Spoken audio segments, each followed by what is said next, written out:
Hi friends. பயிற்சி ஆட்டத்தில் பார்த்தீங்க அப்படின்னா தமிழக வீரரான அஸ்வின் வந்து பேட்டிங் மற்றும் பவுலிங் ரெண்டுலேயுமே பார்த்தீங்கன்னா பெரிய ஒரு தாக்கத்தை வந்து ஏற்படுத்தியிருக்காரு. அடுத்தது வந்து இந்தியா சவுத் ஆஃப்ரிக்கா அணிக்கு எதிராக 2 டெஸ்ட் போட்டிகள் கொண்ட தொடரில் வந்து ஆடுறாங்க. இப்போ இதற்காக தான் பார்த்தீங்கன்னா ரோஹித் சர்மா, விராட் கோலி இவங்கெல்லாம் வந்து அணிக்கு வந்து திரும்பியிருக்காங்க.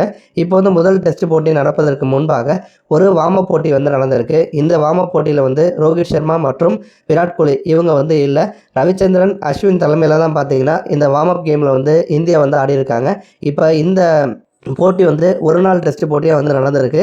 முதல் பாதி வரைக்கும் வந்து இந்தியா வந்து பேட்டிங் ஆடணும் அப்படின்னும், அடுத்த பாதியில் வந்து சவுத் ஆஃப்ரிக்க வீரர்கள் வந்து பேட்டிங் ஆடணும் அப்படிங்கிற மாதிரி வந்து இந்த போட்டியை வந்து நடத்தியிருக்காங்க. இப்போ இதில் வந்து இந்தியா தரப்புலேருந்து பார்த்தோம் அப்படின்னா ஓப்பனிங் வீரர்களாக வந்து எஸ்எஸ்வி ஜெய்ஸ்வால் மற்றும் சுமன் கில் இவங்க 2 பேரும் வந்து களமிறங்கியிருக்காங்க.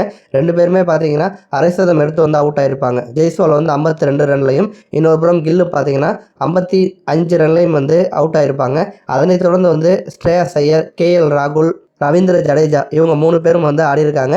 இவங்க 3 பேருமே அடுத்தடுத்து வந்து ஒற்றை இலக்கத்தில் வந்து அவுட் ஆகிருக்காங்க.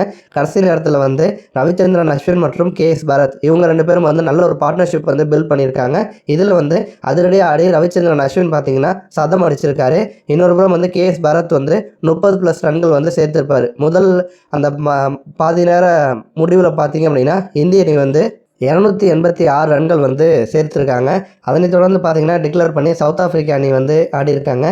அந்த அணியில் பார்த்தீங்க அப்படின்னா எல்லா பிளேயர்ஸுமே வந்து 20, 30 அப்படின்னு அவங்களுடைய பங்குக்கு வந்து ரன்கள் வந்து சேர்த்துருக்காங்க. இருந்த போதிலுமே அந்த அணி பார்த்தீங்க அப்படின்னா பாதி நாள் முடிவில் வந்து 234 ரன்கள் மட்டும்தான் வந்து சேர்த்துருப்பாங்க. நம்ம இந்தியா தரப்புலேருந்து எடுத்துக்கிட்டோம் அப்படின்னா 5 விக்கெட்ஸ் வந்து விழுந்திருக்கும். தென்னாப்பிரிக்கா தரப்புலேருந்து எடுத்துக்கிட்டோம்னா 8 விக்கெட்ஸ் வந்து விழுந்திருக்கும். அந்த 8 விக்கெட்ஸில் 5 விக்கெட் வந்து ரவிச்சந்திரன் அஸ்வின் தான் வந்து கைப்பற்றி இருப்பார். தென்னாப்பிரிக்கா அணியில் வந்து எடுத்துக்கிட்டோம் அப்படின்னா கேப்டன் தெம்பா பவுமா, அதே மாதிரி மார்க்ராம், ட்ரிஸ்டன் ஸ்டப்ஸு இந்த 3 மெயின் விக்கெட்டை பார்த்தீங்க அப்படின்னா அஸ்வின் தான் வந்து எடுத்திருப்பார். பொதுவாகவே வந்து சவுத் ஆஃப்ரிக்கா ஆடுகளங்கள் வேகப்பந்து வீச்சுக்கு வந்து சாதகமாக இருக்கும் அப்படின்னு வந்து சொல்லுவாங்க. அப்படிப்பட்ட ஒரு ஆடுகளத்திலே தன்னோட எக்ஸ்பீரியன்ஸ் மூலமாக பார்த்தீங்கன்னா அஸ்வின் வந்து 5 விக்கெட்ஸையும் வந்து கைப்பற்றியிருக்காரு. இன்னொரு புறம் பார்த்தீங்கன்னா சதம் அடிச்சும் வந்து அசத்தியிருக்காரு. நன்றி.